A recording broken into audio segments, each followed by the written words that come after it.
les policiers de qualité. Ça veut dire même on a un niveau, il y a un service secret. Tout ça, il y a quelques professionnels du métier, mais quand on parle de la relève de cette jeunesse, il y a des difficultés.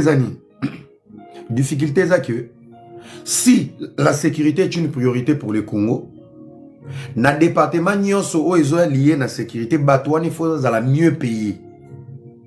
Ça veut dire que soldat na policier il faut aller député dans salaire. Parce que si vous avez un salaire, il y a bien na soldat na policier. Selon le niveau d'études il y a bateau, ça va permettre dans l'armée de trouver des intellectuels et des licenciés. Qui va rester médecin à 800 $, en sachant que s'il est médecin licencié dans l'armée, il sera 5 000.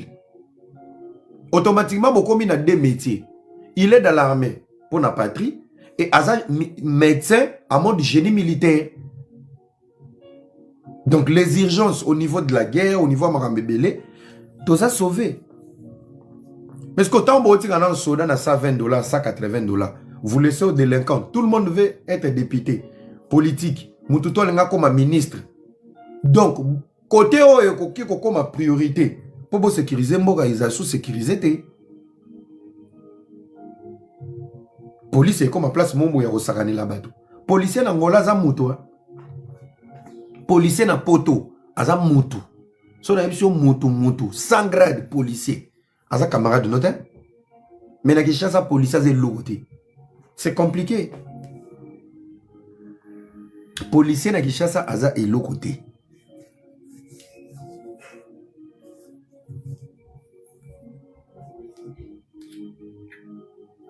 Les priorités pour le Congo aujourd'hui, ma priorité, c'est l'armée, la police, l'enseignement, la santé, l'éducation et le côté technique. Tout ça, on a arrêté la construction. Il nous faut des ingénieurs, il nous faut la main-d'œuvre.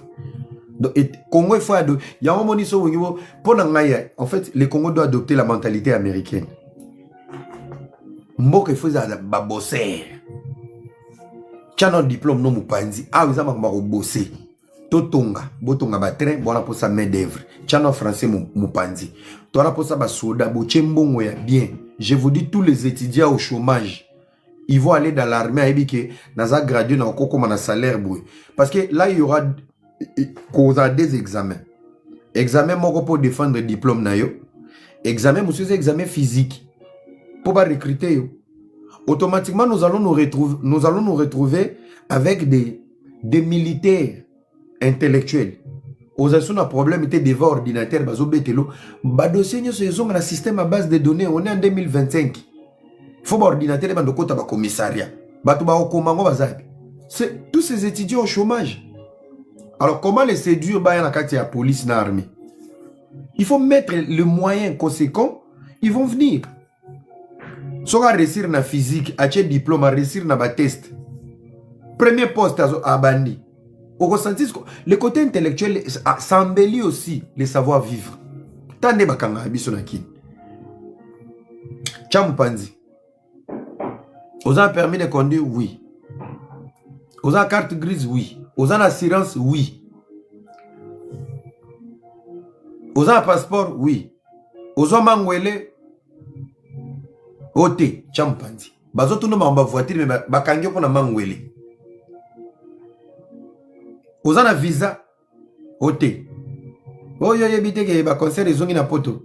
Cha voiture mupanzi. Ba document voiture sur koki police au motuno. Na visa.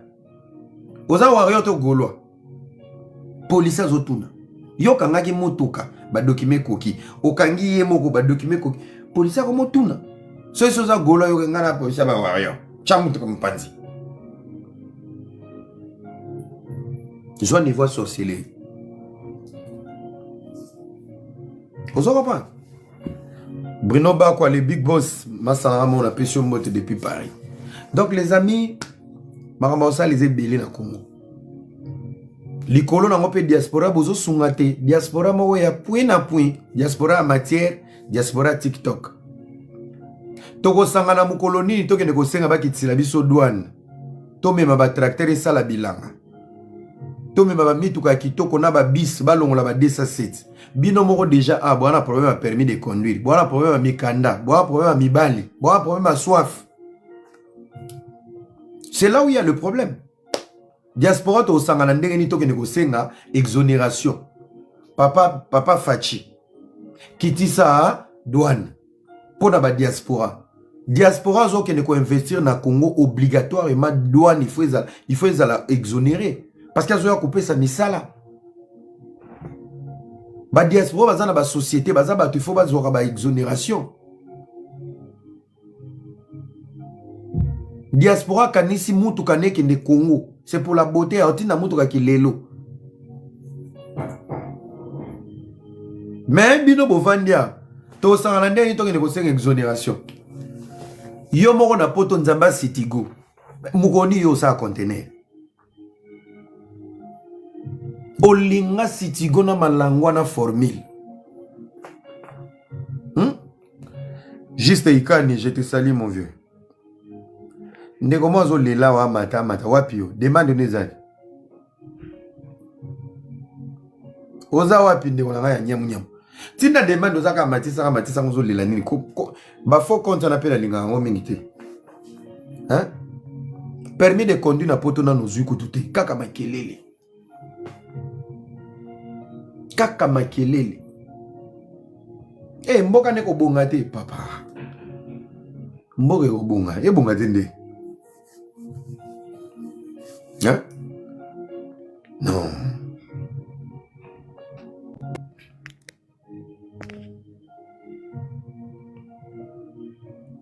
Oui, bonsoir Ramsey. C'est Ramsès, non Ramsès. Ramsès, ouais. Bonsoir frère. Bonsoir. Bon, ngalanda yo vraiment moi trop. Nayebi ko lo barabien même façon de parler na yo. Ola musarape jeunesse congolais. Donc pour nangai et ça la nga bien makas. Mais nalingi na intervenir moi muke. Nayebi que peut-être au cause d'accord ou pas, mais toujours sur la état que ba jeune. Tout comme on a colo bape na cause na BRR, oye bape ndenge et ressent l'intervention na yo, tout se comprendre biso nyonso. Premièrement na colo beloko mo lobi a diaspora congolais, tamusu ba cause na vision te ba sunga mboka te. So na biso ke ndeti ngai pona ngai moko non. Tozana ba mi tozana vision ke non. Tokutana na bumba na kini. Vu que tout le monde qui ça c'est moi salité, tu es banding nini yako sala donc partenariat na bango to solo la bien mais biso to tche ba moyen na biso. To tche ba moyen na biso, to tche ba budget na biso. Biso mo to zu ba chasser o to ebinde teza awa ya poto. Asa ki poubelle oui, to bandoko lokota salité exemple bo pesa biso endroit moko boye et après Nambongo na biso l'état so bomoni toke nango bien toye bandeni to so na bino so to yesi bino ya gouvernement ke gouverneur atikola yamba mutute office mukoko bokutene atikola yamba mutute sikona tolobani tamsu diaspora baza motivé ou bien ndenge nini ba réalité mususu moni bino boza bat mota musu boyebani na réseau yo ko kitana kini o décido ça le kamo botamsu ba yo ko soni po ba bitu kobeta dans le bible bino bosala ki un projet d'ensemble na ba master non eza projet d'ensemble kututé mais eza ya mutu ami moko mais biso toza ko appuyer total non ndenge ko pesa démarche nini ya salaki papa akutana fils mukoko a numéro ne auteur ko ya Allemagne lobby non yaka tikela biso projet to déposer projet to biso to non biso to na budget na biso to tche moyen na biso ya autant mais biso tozo banda nanu état que peuple toza pour ça to mona kineza la soin biso tozo banda l'état soko ya na sima mais bino bo mona nanu ke toza na volonté so to biso ke ba yambite gouverneur ko po mona ye problème tina projet na makanisi nyonso ekoyi na mai mais toko betaka lisolo te ke ouais diaspora congolais za jeunesse congolais non les problèmes eza réalité musu eza l'état na biso po ya atoza na mbongo na yo bino ta musu bozaka na bino bien boko kende boza na vision sa maram na yo ba bika wana era so to sali bien te ke bimsa biso na réseau biso to bima na ba réseau te non matama miati Biso to matana réseau te. Là, je te dis la vérité. Ce qu'on dit, mite komelanga na PV, na cho même à contact na mutu. Alobi na to la sona ba preuve ba message. Mais non, Yokasko, frère, je suis très très d'accord avec toi. Omoni, depuis Bakonzio Nyonso de Bazar, depuis Manoe Banda, Moto Nyonso comme un projet. Batu Nyonso Bakitaka Kinshasa projet. Et le réseau Bomabi Sezanine, Tozana ba structure te. On n'est pas structuré. Omoni Tango Lobieza, Yamasa Moroboe. Mettez-vous ensemble, faites adhérer des jeunes. Bon créer chaîne Moroboe. Il y a un département, vous communiquez l'équipe au Boutindi. Ba difficulté beaucoup na ba porte au beaucoup na mutu to. Non Ramsey, nga silicité. Non na silicité, tam souezaka na lobine baneme na silicité. Omoni to lo baboye, et ngolo baté to yeka ka to lobi qui est verbalement ouais, to za na projet to na posa tout ça la boy non. Et ça vraiment que moi na nouveau kin, et ça no tas de jeunes au to zo ki. Biso moko na to lobi bien moyen na biso. Ce qui est ça qui est réellement bosolana bato baza tout prêt à gouverneur. Toko bando tangelo kombo na yeso ke kombo intel ayaki na date intel asola ki même na fils mukoko po akutana na gouverneur bazuito mo na été vision na biso ezabe poto sa biso to nzimi to sa na budget na biso ezate ke ondo to ye l'état pe biso mbongo to za na vision te mbongo na biso mo mais to za posa bombo na pena ke to ke na commune moko to bandi kolokota to kotisi ba kino no na rete mais ke ba ke salité faut kota na poubelle. Surtout ebisi bino ke mutu moko tatikala ko accepter yango. Sikoyo mboka ngo bokolo ba jeunesse, ouais jeunesse kinois, mais en réalité ba réalité ele karana bango ba politicien na biso na bato bana ba poste boye ba yango te. Toko za na volonté ya ko selo mo pona mboka na biso bon na pesa ka exemple. Tout ministre de la jeunesse, tam souane za nango tâche na été. So ka exemple 10 jeunes ou 20 jeunes, ata so na gouverneur habité, moni ki ça peut a salité. Ngana zu jeunesse nanga o bazo chômer, baza na passe. Na nzimi to pesa bango musala moko boye, bino gouverneur bolukela bango autant, biso pe na ministère na biso pona jeunesse to luka autant, biso to longo la salité nyos. Vous pensez que ça c'est zakande to mona na eta wana? Dona nyos wana eza ba souci toi na ngo mais biso ce qu'on a diaspora ba to ba saka ba message que diaspora congolais non ngai na biso to za ba prévoir ezate ke o te to kangana ba massa to ke sa sentiment non to tindi o te yo kende sala biso moto o mona ba message bo ke sola na ba bo rien ezate ke pona mbongo ya Congo mbongo na biso moko rien mais bino tamsu boye bani na bino okolo beloko mo boye ozano influent tamsu ba ko banga. Te soto salibo era ke loba mais bato bazana cesse basala makambo jamais ba accepter makambo wana yango to mona buzoba na Kinshasa bazara na souci bon samboka na biso te rien à voir na biso tamsu diaspora tamsu bato mususu ozomona le problème yango wana ngo bateke tozana bolingwa mboka te même biso na musika bo esala ra biso passe congolais to kinois to mona wana kinois fainéante kinois so razobi maybe ozwa 100,000 toza sirte ke kinois na oboya obima musale abike so azu 100,000 na mois wana mususu azwa mwa 200,000 na ye toza sirte ke kinois na oboya musala mettons to ya ta mususu to sola gouverneur ngana bimisi mbongo na nga ponzima ta mususu 20,000 euros na nga yango 15,000 euros na nga yango na idée na nga to vision na ngeza to bandoko lokota ba salité chaque parcelle to bandosa to ndozon sa mais bino l'état bo chabiso poa papa kende ba yamba oti bino boyebani tamsuma musubo ko mona bo oui diaspora bien sûr mais biso diaspora jeunesse alelo toza ba bizengité so ba ya na biso ya kala ba yebe makambo sa na Congo te biso koma osala biso mal to koma na vision ke awa okomata na mboka bo oui okomi pe bo ba mninga pe ba monike ozu ba ngona musala mo bo ne fiske ya kolongola salita Kinshasa so yi ba jeunesse wana nyonso lelo to pe bango 100,000 que 100,000 chaque mois bo andozwa vous pensez que salite ezana Kinshasa moto to raisonner na sens mususu zaka te po gouverneur lobaki ke oui tozana ba déchet belé mboka oh non to tchana nu ke to pe bango ta 100,000 francs pamba 50,000 francs pamba bino bana bandal bo tika na bandal mtete la gérer bino salito toza po so mona ngote 50,000 na mois papa ekolungwa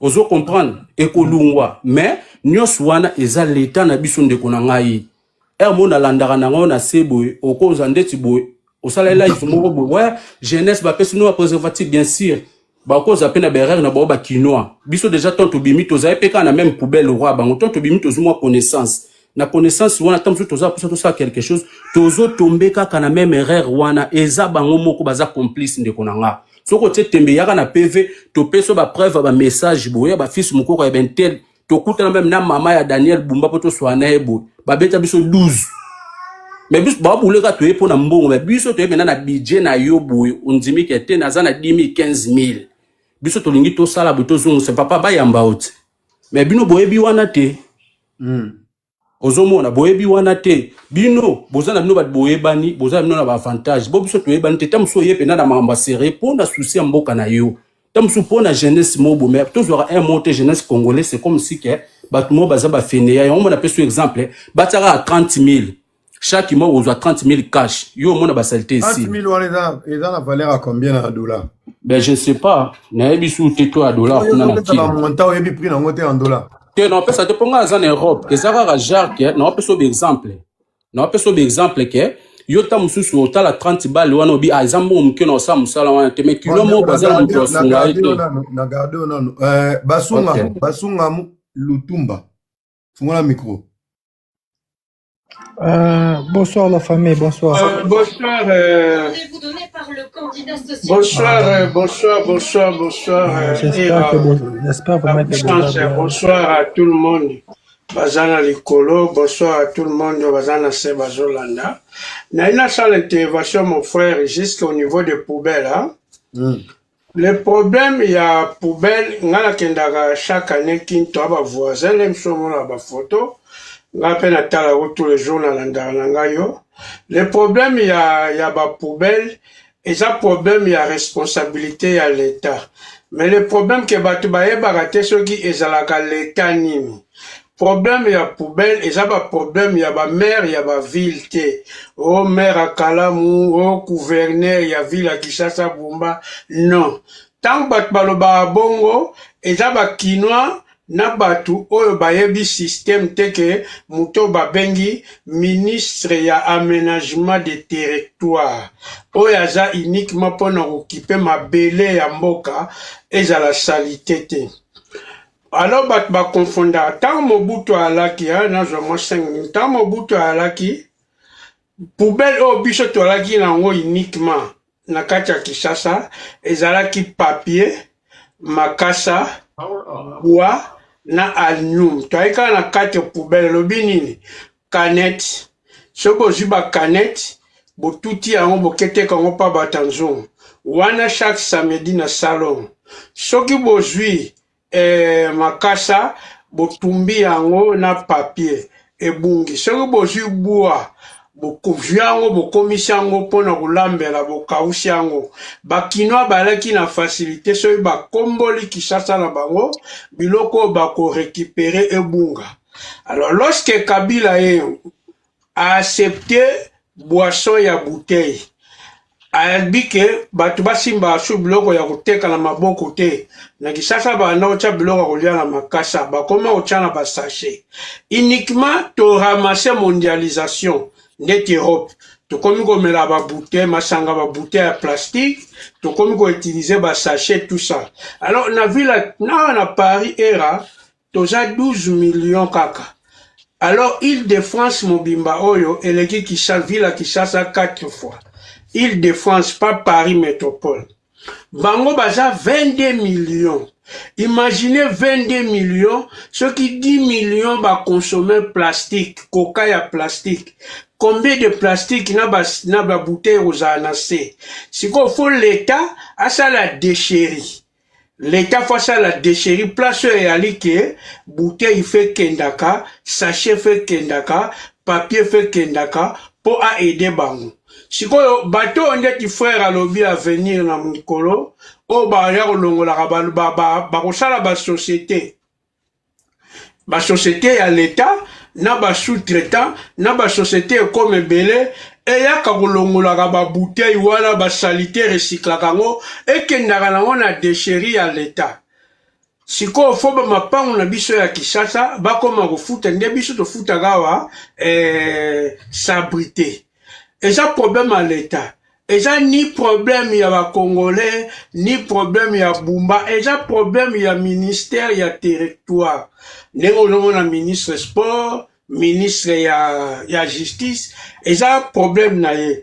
Problème ya propriété, eza bana Kisasa te. Parce que soki bango bakomboli lupango, bakomboli balabala, batie biloko na basaki, biloko wana ekende wapi, bato bayaka na pusu, bakoya mona basengi bango mutu moko 5 000, opesi bango poubelle ya 1 mois, yake bwaka ngo na kalamu na fulu. Donc, eza problème ya l'État, problème wana l'État fa zango totalement mon frère. Et un problème à mutu ta, puisque mwana kini akomboli lupango era. Ajilu pa bakoma na système ya batono ndengo lobi bajango 1 mois batie ba bouteille ba bloko na bango basilisi yango baji ba pesi mutapush ake bwaka na kalamu bien na po ya makala ngunza abwaki yango wana bu ayeli susu siko problème wana eza même pas mutapush même pas ya peuple eza problème à l'état déchéri ezate place bakina même centralisation ya poubelle ya te mon frère eza problème pe ya Bumba te batu ba s'adresse à mabe eza problème à ministre ya aménagement de territoire yem ta uchaba camion bando ko lokota bloko wana place banuke na kati nango akoja ba venir sans ba sous-traitant oyo balingi balongola biloko wana bakechaka place ya chebacha azofuta bango eko créer ba travailleurs rebelles eko créer bat bakombola balabala eko créer bat bazwaka poubelle eko créer bat bamema poubelle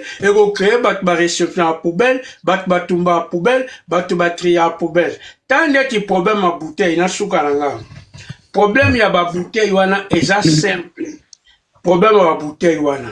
Pourquoi on explique ba bouteille nyonso tout koto melaka ji basala yango na zelo a pembe soko ji zelo a pembe ya omte sala ba bouteille ba vitre ba sachet eza na degré moko so ba tumbiango ba moule ba bouteille.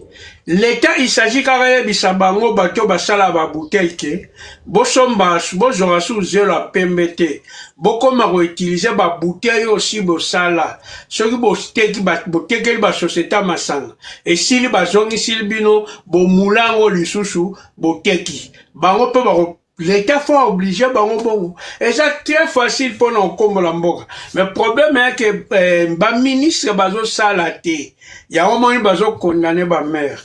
Merci puissance mon frère la soutien. Merci beaucoup. Toyok Ndongala Fongola micro. Oui, salut à Ramsès.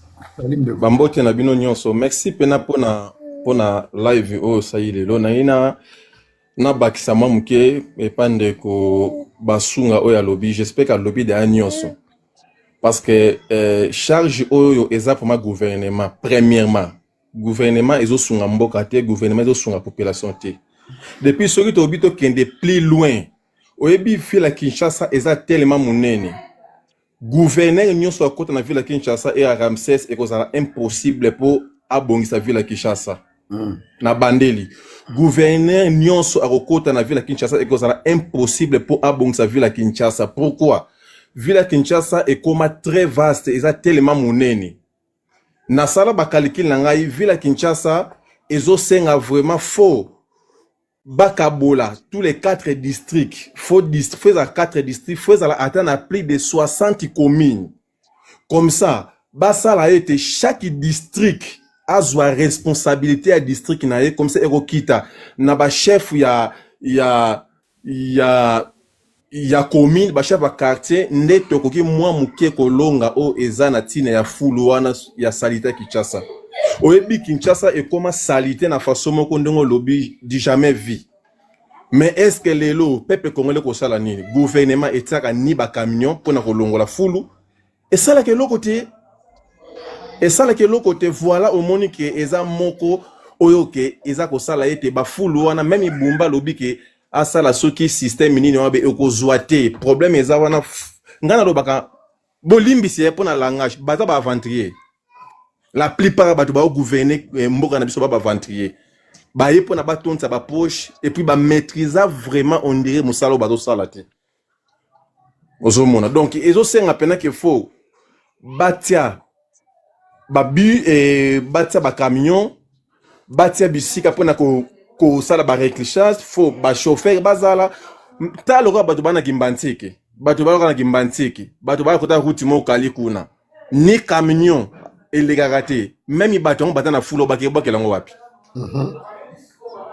bakeba kelongo wapi c'est impossible et lelo peuple ezo subir conséquences wana même basali mamboni so na problème eza fo bazwa responsabilité na bango basomba ba camion basala ba compagnie basala organisation comme ça chaque lundi ou chaque mercredi ou chaque vendredi ou chaque dimanche et les kakane fils que même ina ba prince nan o eza normal kana route ya Pascal wana comme ça et bana kolongola na ata ba lish wana comme ça on va voir après na kati ya ba quartier mosusu sinon te eza un peu eza impossible ndeko na ngai même na ba quartier yango ta loka na ba kimbantseki toza na ba quartier musuku na zelo zalaka tina ba genou et même kutu ba camion ekota ndenge nini ekota ndenge peke lokozwa lisho donc c'est dit ezo senga pena fo pena donc ba konza mboka na biso nde ba pesa biso mitu passe les jours tokozwa ba konza mboka moko ya bien papa na biso Congo ekobonga na ta muke pe to kondima te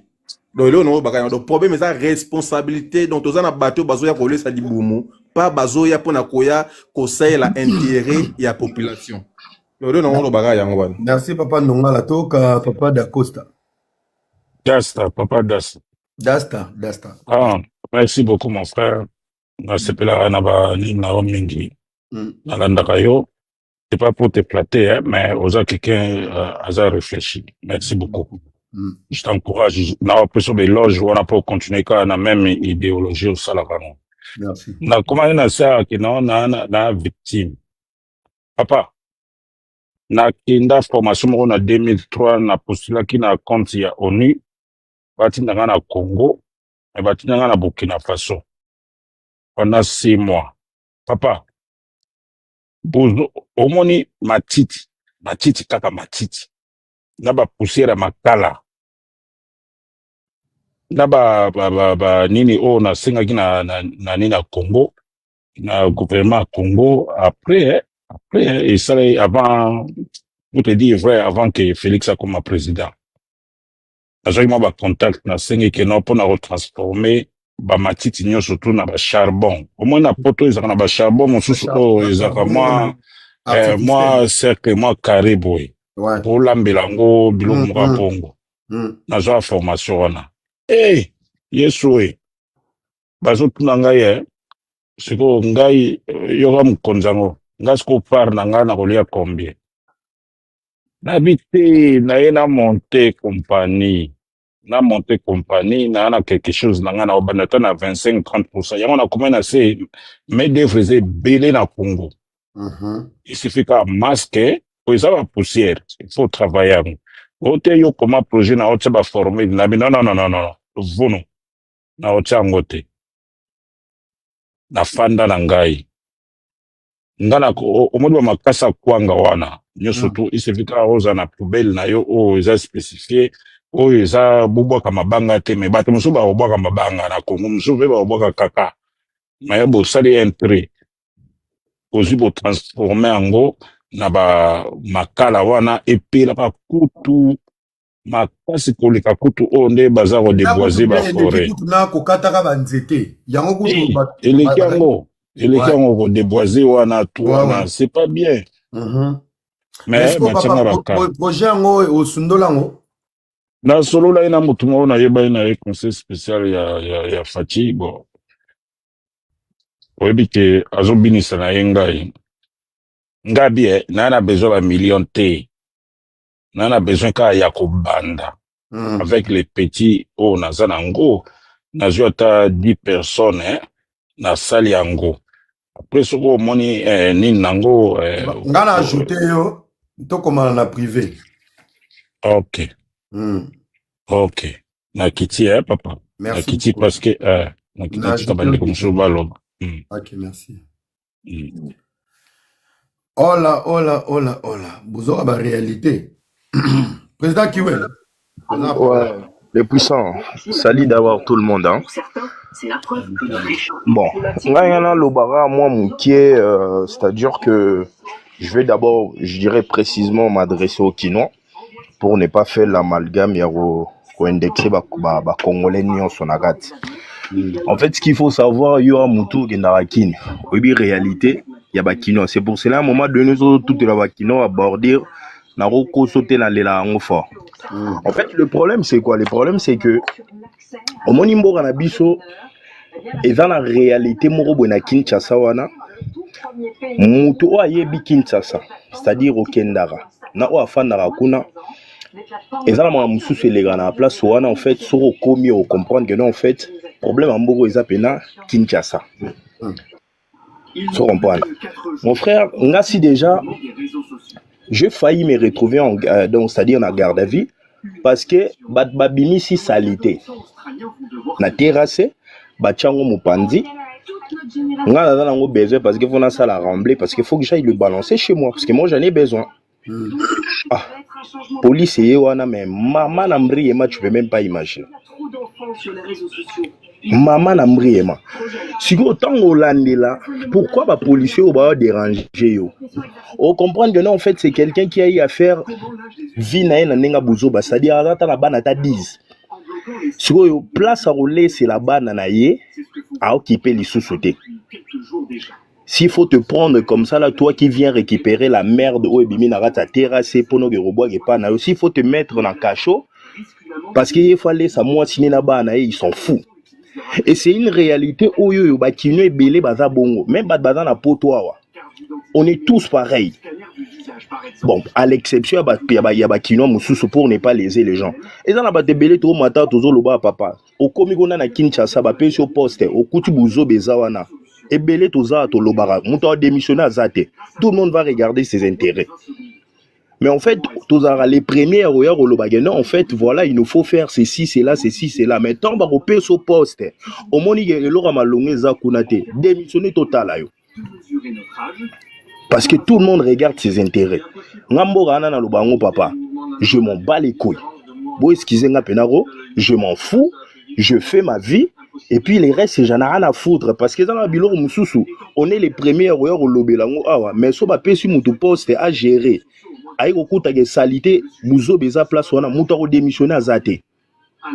Donc au bout d'un moment, il faut arrêter.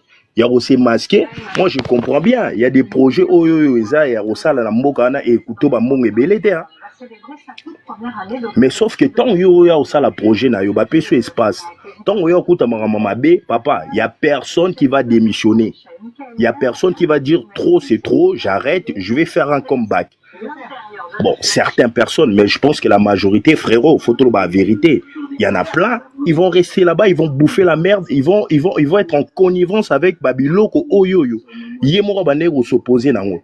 Mais tellement. de déranger. Bonsoir, Marco. Ah, d'accord, désolé.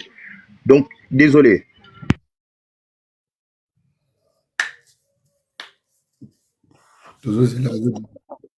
Disais, au bout d'un moment, c'est bien de critiquer, mais tous à la mot sincère. Ngani na abona lo bango vérité. Ngaso opesi nga poste si je parle là-bas c'est pour mes intérêts. Les restes je m'en bats les couilles. Je vais regarder mes intérêts. Moi je suis sincère, je vous dis parce que nous sommes comme ça biso bakinois. Il y a un moment donné, arrêtons un peu de masquer, de caresser ma ramenaissance à poil. Ouais, moi je vais faire ceci, cela. On doit aussi la likamnae, papa. Tant qu'on a un système où ils en passent en place, il va s'adhérer. Combien de personnes bazaïga papa baner s'opposer? Toi bakena kini kuna ba moni maramoya malongate. Nana démissionné déjà. Yo si de yora mutu mo ba pese poste kuna zaïga na poto a démissionné. Tout le monde regarde. Démissionner, c'est les attentes politiques. Voilà. Donc tous pareil bisonioso bandeko. Moi je vous dis la vérité. Moi dans ma vie je regarde mes intérêts. Moi je vous dis sincèrement. Lobby ba pese nga poste. Na kekuta salité zana papa. Na robaluga na poto wana pour mes intérêts. Les restes je m'en bats les couilles. C'est vraiment j'en ai rien à foutre. Parce que nous tous nous sommes pareils. Donc à un moment donné, vous aurez courage à la vérité. Parce que moi quand j'arrive à Kinshasa, les puissants, moi je te dis parce que moi na kin na sensibiliser ba petit belé quand je suis à Kinshasa, surtout ba petit kuluna. Vous comprenez? Et dans ma petite belé aujourd'hui, voilà, j'essaie vraiment de les encadrer et tout, bon.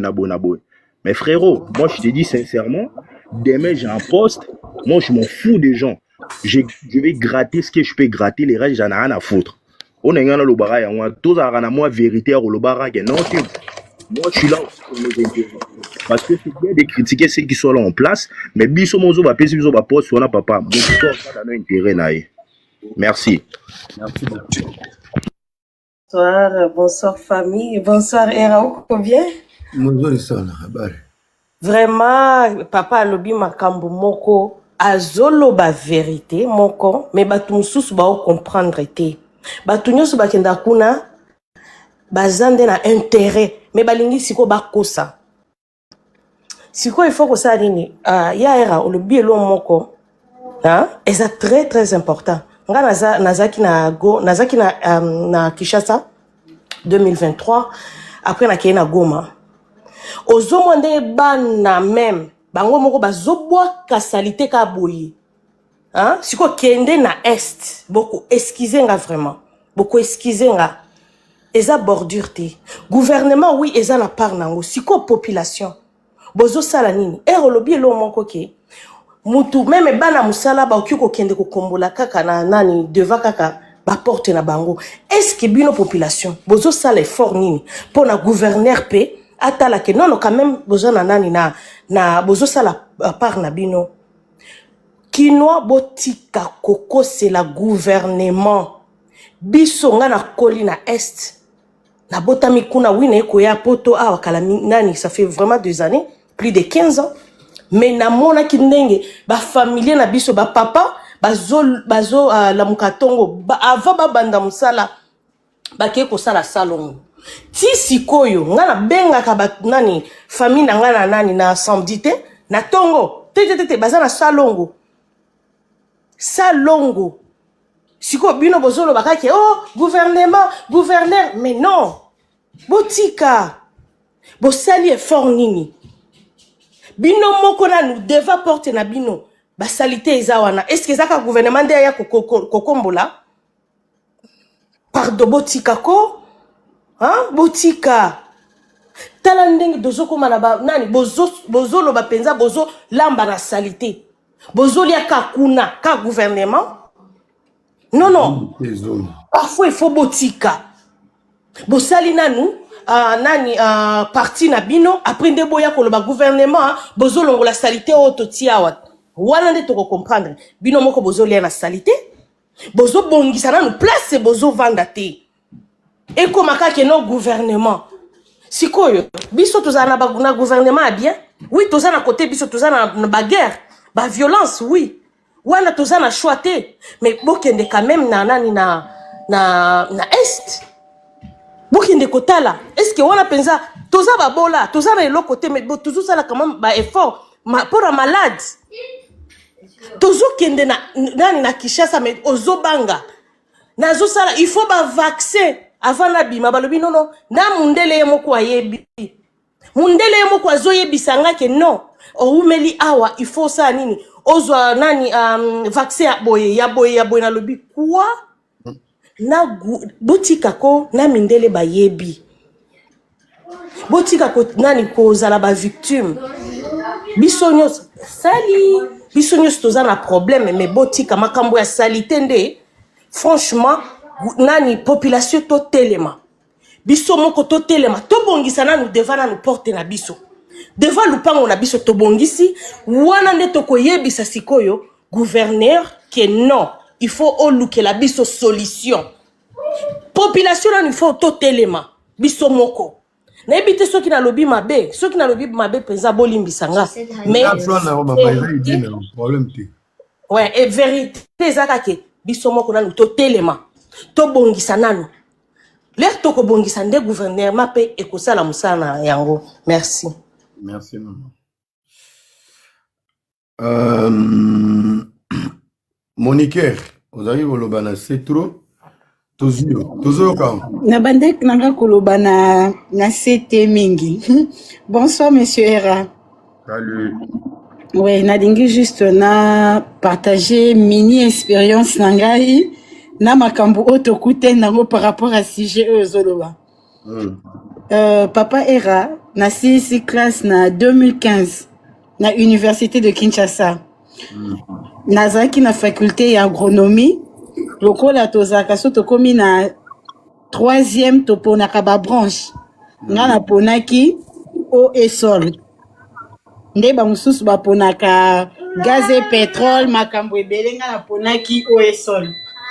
Nga na poni eau et sol et sali que pendant nakendaki stage projet moko eye. Projet rayé boye. Ezalaki projet moko ba proposer biso omoni na ba 2017 mituka moko ya vert Maman Monique. Zela tozali na monsieur Hervé Zaki avant yo. Nazoma ngapi na moi pour lui comme ça tu peux se moi temps. Papa Hervé bonsoir. Bon, bonsoir, tonton Hera. Toujours yo kalo. En fait, je me présente, je suis Hervé Kazi. J'étais candidat député national au niveau de la circonscription de la Funa. OK. J'ai évolué à côté de Sessang et Katumbi. En fait, le problème de Kinshasa, c'était ma toute dernière émission à Kinshasa. On a participé à RTNC pour en parler et donner des idées concernant embouteillage et insalubrité à Kinshasa. D'accord. Ce qui n'a matisse parce que je vis un monsieur a voulu décharger le gouverneur de la ville de Kinshasa n'a pas responsabilité naïe. C'est que les gens doivent savoir qu'aujourd'hui, tout ça un régime semi-présidentiel, c'est-à-dire le président ne dirige pas seul. Tout ça une entité décentralisée, une entité territoriale décentralisée, ETD. C'est-à-dire le président de la République a dirigé au sein du gouvernement central exécutif et puis tout un gouvernement provincial, le gouverneur de la ville aussi gère avec le maire le bourgmestre. Problème il y a Kinshasa, c'est que le gouverneur qui arrive la tête de Kinshasa, basos la kana ba projet de société. Déjà de 1. Et puis deuxièmement, Kinshasa étant entité décentralisée au azojour na autonomie naie sur le plan il y a gestion à ville de Kinshasa, azape na kies naie au babeni DGRK. Hormis qu'est-ce qu'il y a DGRK au eza mongo Kinshasa côté ça rapport na assainissement naie, ba déverse la paix Kinshasa budget na niveau national. Donc, ce qui veut dire que l'État au Kinshasa zozalela lelo, ils ont une incompétence notoire, il y a gouvernement provincial. Donc, tout le bâté que non, le problème bakinois, oui. Le problème, c'est que, toza leo na bamikila poto, bamikila bamoko tout okutani. Pourquoi on respecte, bamibeko? Parce que tu es dit que soko boaki, chassé au boaki boué, ba kangayo. Mais, au niveau de Kinshasa, autorité à l'État, ils ont se sentir, biso tout ebi que place aux autorités à l'état ezako se sentir té et comme à jungle et comme à obabenga la république bananière donc mutakoki ko sala n'importe quoi parce qu'il a dit que bon poursuivre été. Je vis l'ami qui est en haut, il a dit bazaki na projet moko boye en ce qui concerne assainissement à Kinshasa, si le projet ou le projet est bon mais sauf que ba respecter des marches té ba recourir derrière les individus. Ok, Koluka fils Koko. Oh, yé moraza membre na kati administratif ya Kinshasa. Échec. Kende na département ya marché public eza na budget. Kende kokot sa projet na bino, tant bako tia ba biloko na tuba gagner marché. Yo ke Koluka individu, ke Koluka maman ya bumba pour que la maman intervienne quoi na ba institution ya l'état. Una koma bongoti. So ba zwanga te ba kezo maman biso.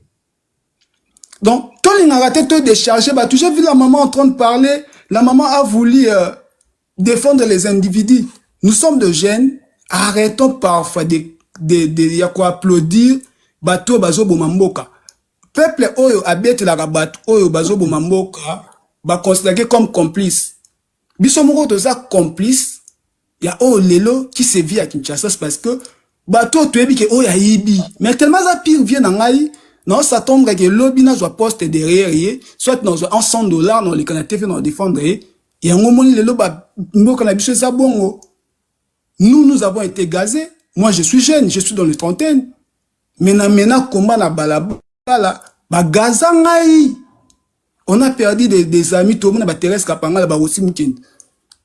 Si aujourd'hui les Kinois se retrouvent dans l'état au Bazaleli, ba kokalsu kolobate, ba koufie belé, ba défendre maman belé, mais les autres en fait solution sont maté et du coup ba salinine ah na kipé mama vie na ngai parce que maman mboka oyo atata lobi maman bonga raté.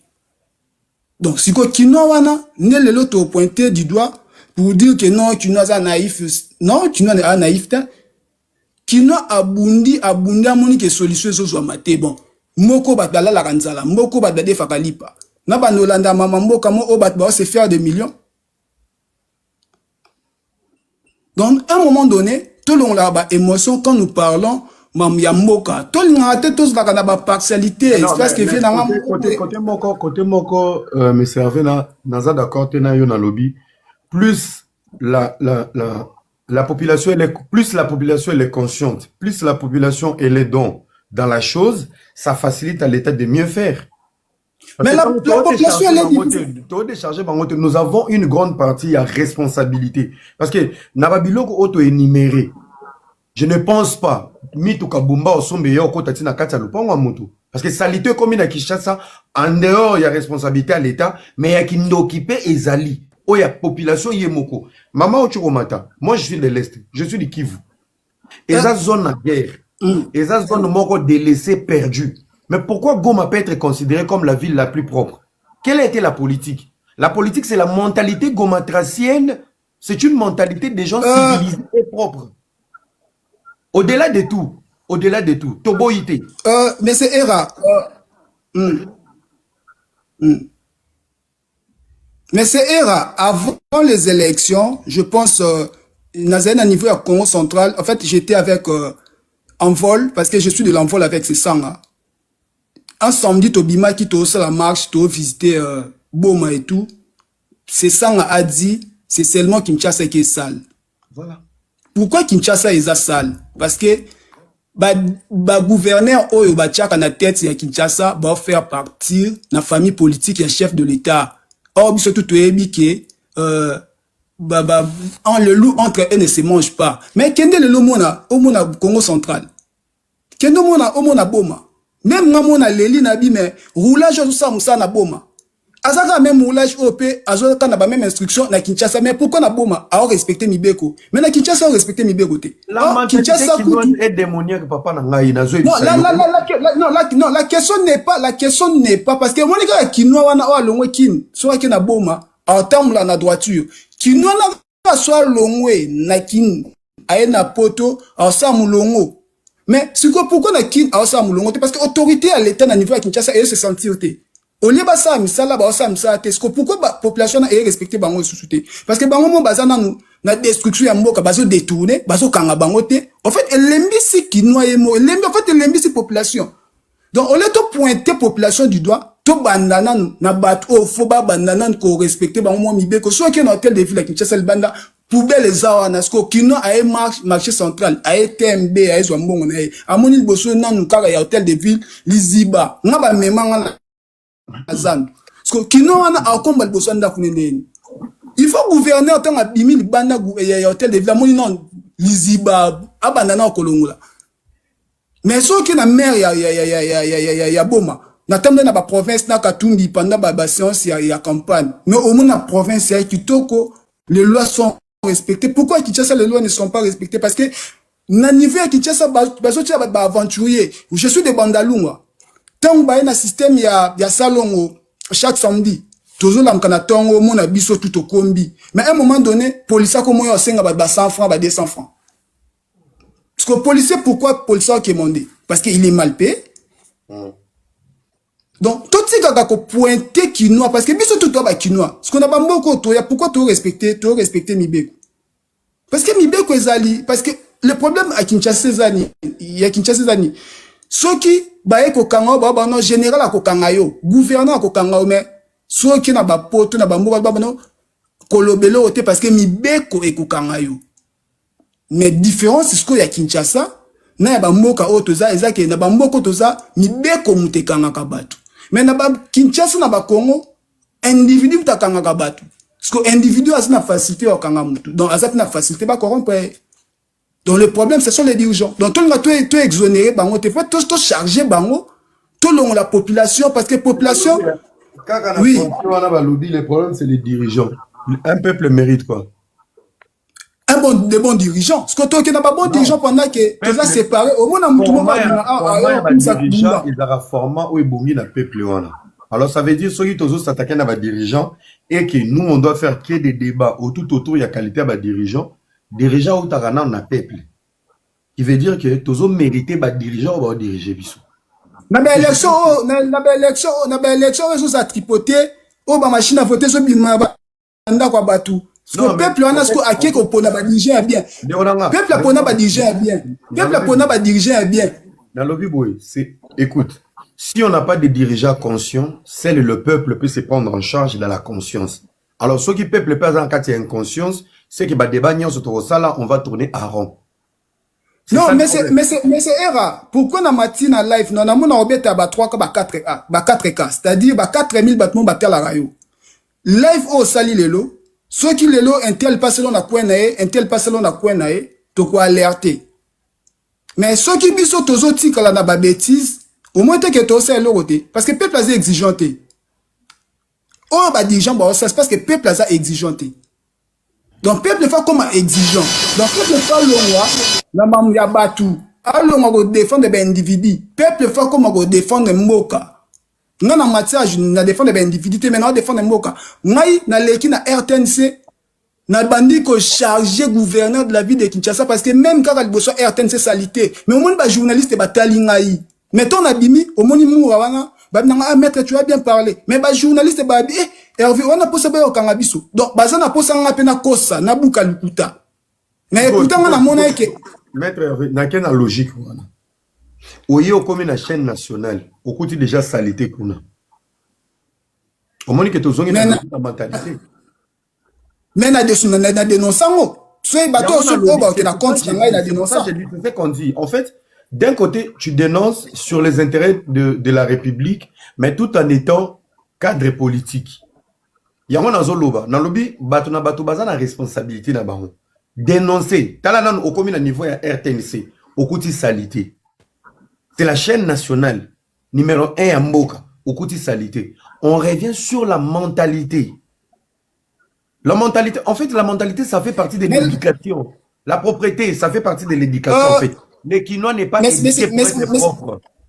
Logique. Non, mais c'est erreur. Mais c'est erreur. Mais c'est erreur. Non, mais c'est erreur. Les Kinois dont nous parlons, ils ont Kinois, il y a année 2000, hein. Et ben, ça, Kinois, il y a 80. 97. Donc, ça, bateau, ça, na notion un civisme, na nouvelle citoyenneté. Mais pourquoi est-ce que baza ko arriver ko respecter? Parce que mi bien connaît ça té. Parce que Kinois, on les lo, à 30 ans, à 37 ans, 38 ans, on comprenait notion une nouvelle citoyenneté. Quand un apôtre, on se conforme. Est-ce qu'on apôtre, ce qu'on va se conformer à nous? Va réintégrer un apôtre, donc, le problème est que là où il n'y a pas la loi, c'est là où la République bananière, c'est la jungle, Mokabana, Bernard, Mora, soit deux bandes.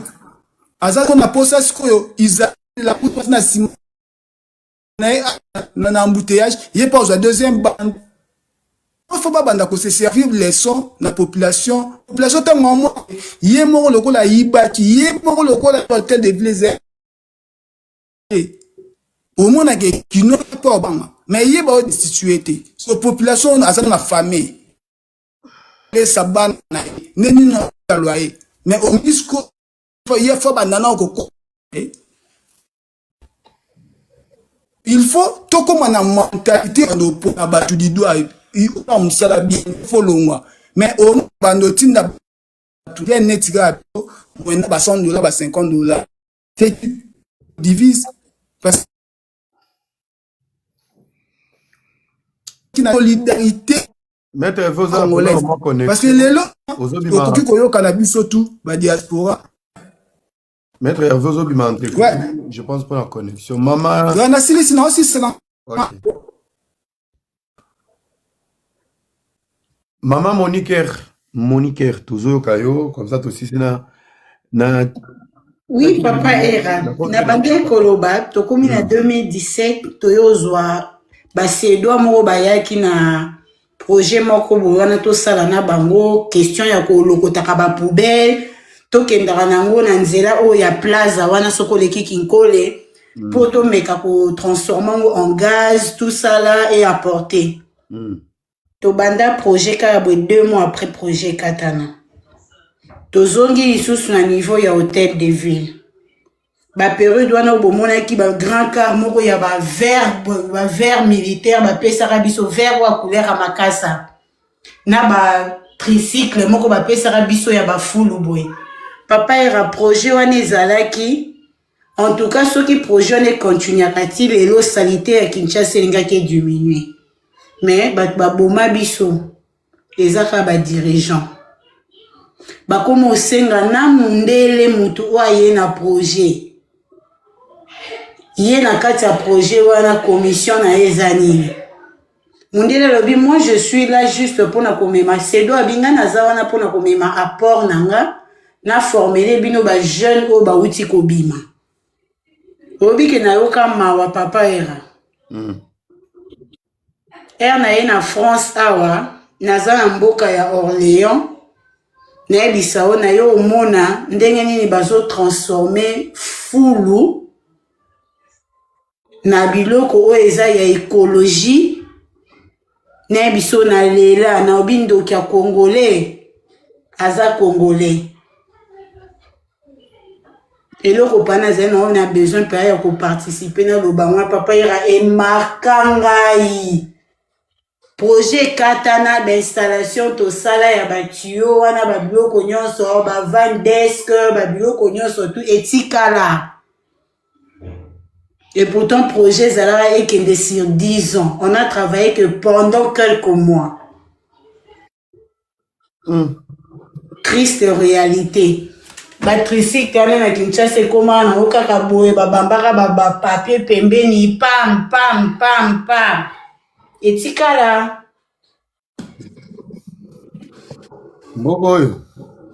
La période où tout le monde est à Kinshasa, va comme il peut ça, va tout sachet à jaune pour na kocha ba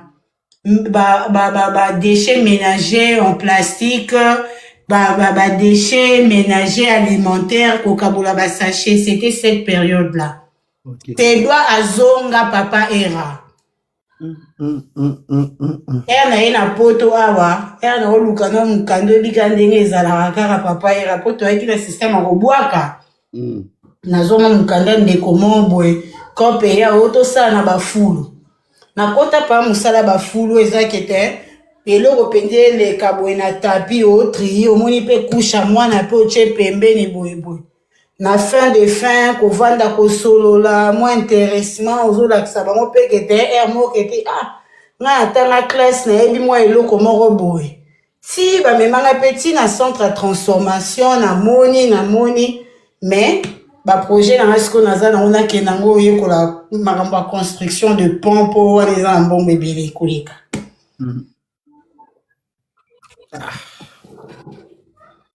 Nzambe na ngai. Bon, toyoki yo mama toka avenir 100% ngo bakisa nini comme ça toi aussi ça n'a plus de nom. Nana lobana na kenanga te noko era. Toki. Bonsoir la famille. Nga tukanga lo na ngana loba ndeko mama moko amataki asa lobiango nga pona nga à mon avis makambo ezaka ya poubelle nde tozolobela awa nga omona responsable yango eza peuple surtout biso moko peuple salité leki makasi era. Par exemple neti ba mama ya biso o bateka na banzela o bateka na bawenze ausisa koteka era surtout bato basala banganda o batumbaka biloko nyonso na matiti na ba nyonso autika ka wana era lobi sutanga oya lisusu autika ka wana eza ba terrasse ta basali bato ba terrasse yango era omona oyebi ke so na bike na buaka matiti na kata terrasse na buaka ba chasser na buaka biloko boye terrasse oyo kozala boucher moi mai eleka ezate mo pe biso mo mentalité na biso moko avant na to banana koloba ke gouvernement oui gouvernement pas ça responsable makambe belé mais il y a un moment faut arrêter biso moko pe nanu era biso moko pe nanu mentalité na biso moko pe nanu salité leki makasi en tout cas wana penza nga penza nazoloba à mon avis eza na biso mona au peuple salité leki makasi eh ben oui to se voiler ba face la famille en tout cas to se voiler ba face population biso mo salité leki makasi toza salité moko impossible mais c'est vrai hein ba fulo nyonso tondiana na babalabala eza biso moko ti biso mo mto tcharango eza biso eza l'état oui nga makamso na critique l'état ndeti ba misale eza te hein mboka nde makambo ezokendele en tout cas ça ne va pas mais côté ya salité biso mo pe population toza responsable ya salité era wapi na tokosa te nayebi te ya era soki oza d'accord nanga te naza d'accord na yo naza d'accord na yo parce que l'état aza na place aza na rôle na ye mais en vrai de vrai bosoto eza na kine omoni mutu moko komi bato bakende bavoyager na baprovince bacomprendre civilisation ça fait partie de l'éducation les kino ne sont pas éduqués kino aza prêté pour na propriété nyonso baoloba oui gouvernement aza na rôle na ye mais salité ya Kinshasa bakisa na ndambo akana na kindoki na kati baza mbindo mais oui kino aza mbindo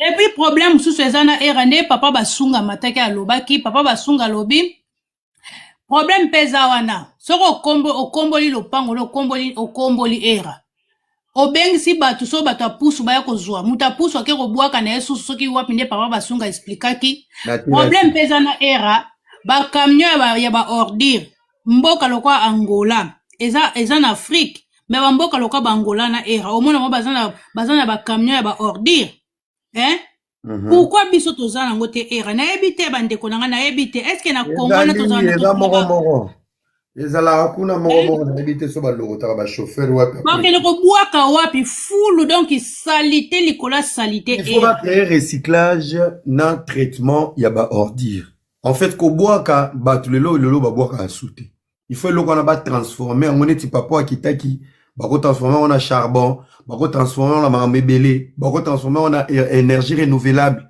donc ainsi longtemps fulu wana déchetterie place babanda kobwaka neti na déchetterie ainsi longtemps ebanda ovanda te ebanda kobaluka solution nanu ya liboso maman MF a commis c'est la faute des gouvernements mal organisés mais oui hein gouvernement aza na part na ye mais oto oloba ya mbindo eza ya biso bakino ba mbindo mama soke goma omoi soke goma yomo omituna yango bamindele mutu bavandaka awa toni bango moko na parking place bachaka bamoto yaya soin liboso baparcelle na bango soin l'état te c'est la mentalité la propriété fait partie de l'éducation kino aza mbindo toza salité makasi era wana pena likota na pedanga pena na gouvernement azo gérer mabe mais biso mo pe population toza responsable makambe belé na kiti nanga era na tiki nani papa à venir 100% kinois aloba voilà tout comme pe na suka nazo bima bon papa venir olmo bakisani akiti na bon Kibichou nga pena kataka mba mon live je suis fatigué donc voilà. Bandeko oboti na ba demande to continuer lobby après demain. Les sujet moins sensible. Bokoma to partager to rozon un peu to ya lobela na semaine ba accord. Ba mara mebele bele. Merci na bandeko tout. Ba oba tout samili baku. Bo tout samakaka ekenda bongo. Ba ope bo sepeli mais to zappe na part ya responsabilité. Ce n'est pas parce que vous avez une relation malongate au père de dignité na yo okoma mobulu. Ce n'est pas parce que le gouvernement n'a pas une politique. Il y a recyclage, il y a ordure et comme ça qui non à vivre na kati ya jungle to na kati ya bosoto. Non. La propriété fait partie de l'éducation et salité za na Kinshasa c'est la mentalité. C'est la mentalité. D'après un exemple, il y a des églises après ba kilt, les églises sont sales. Aucun respect même na place ba bonne là. Bastade, après match, c'est du chaos. Na ba wenze place bate kaka. N'en parlons même pas. Même dans des écoles. Donc pour dire que notion ya propriété bozana ngote. Toko l'état oui. Mais ba place au biso moto zo vivre na kini. Ba parking à ba moto sur des poubelles. Ba malewa likolo ba poubelle. Soki ko toko kumbeza na problème. Franchement, toza na pas responsabilité, toza mbindo, bandeko toza mbindo. Ba veni mususu koza ba tinel mususu ko lekate. C'est l'état. Tinel à côté na bino. Etondi na banye ya bato aveni. Ba pondu na ba fufu na ba nzete wana. Eza ya bino ya quartier. C'est l'état. Bandeko to activer pe bopeto ya biso moko. To activer bopeto. To activer bopeto na poto ba repeso pe immeuble mo ya quartier immeuble pola me muta koti na ndako no on ba teke ndako mutu za kati immeuble wana. Vous en comprenez? Voilà. Maman tu peux prouver le contraire, c'est la mentalité. Tu parles na bateau batambola na ba province, qualité à propriété to koti na ba province maman pardon. Bomba pena mentalité si tu veux justifier Kinshasa, mais ma motion en a parlement vraiment au convaincre ngate.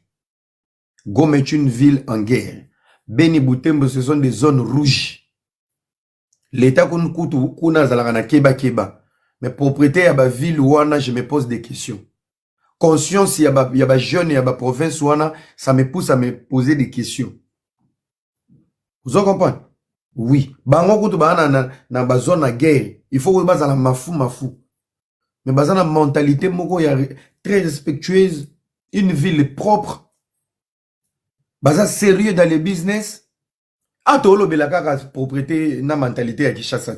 Tokota na banani ba bomi via bana poto. Ce sont pas nos familles qui sont à Kinshasa.